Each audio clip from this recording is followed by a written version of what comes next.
Donc moi, je comprends tout à fait qu'un champion olympique qui s'est entraîné des heures et des heures, qui a eu un accompagnement par la fédération, qui a fait des stages, quand on lui dit que finalement, c'est les 4 heures en sixième, 3 heures jusqu'en troisième, puis 2 heures au lycée, qui ont contribué à ce qu'il devienne champion olympique, je comprends que les champions olympiques se disent mais c'est pas sérieux, comme on remarque.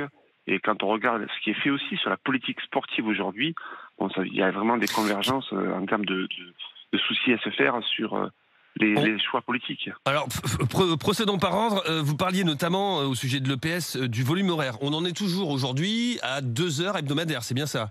Alors ça dépend des niveaux de classe, mais globalement au collège c'est 2 heures, c'est ça? Alors collège c'est 4 heures en sixième, puis après c'est 3 heures, et en lycée c'est 2 heures. D'accord, oui, c'est ça. Moi, je me référais au lycée, d'accord. J'avais les souvenirs du lycée. Oui. C'est pas assez, selon vous? C'est très peu. Qu'est-ce qu'on peut faire par exemple, si vous faites référence au lycée? Donc 2 heures de PS au lycée. Nous, ça fait un moment qu'on dit qu'il faut augmenter l'horaire. 2 heures, on voit les élèves une fois par semaine. Comment, les voyant une fois par semaine, on peut être, ne serait-ce que dans les recommandations, on va dire globalement, sur les questions un peu plus sanitaires, mais comment on peut faire progresser des élèves du point de vue de la connaissance des activités, avoir une diversité de développement des savoirs pour tous les élèves en 2 heures d'éducation physique et sportive.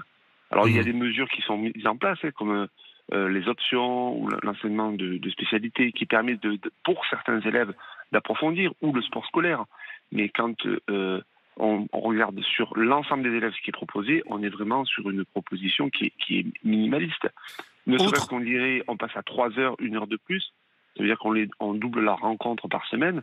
Tout de suite, ça permettrait vraiment d'avoir une valorisation de la discipline. Donc ça veut dire que c'est des choix politiques.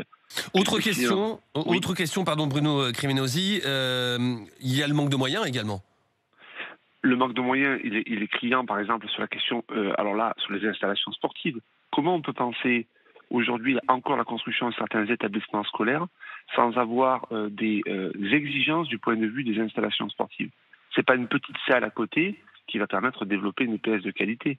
Comment on peut penser aujourd'hui des établissements scolaires qui n'ont absolument pas de gymnase, ils doivent se les partager à 2 ou 3 sans avoir un investissement important? Alors on confie ça aux communes, ou on confie ça au département ou aux régions, mais ça suffit pas. Il faut qu'il y ait un investissement d'État massif et conséquent. Alors il y a une opportunité, il y a la JOP 2024.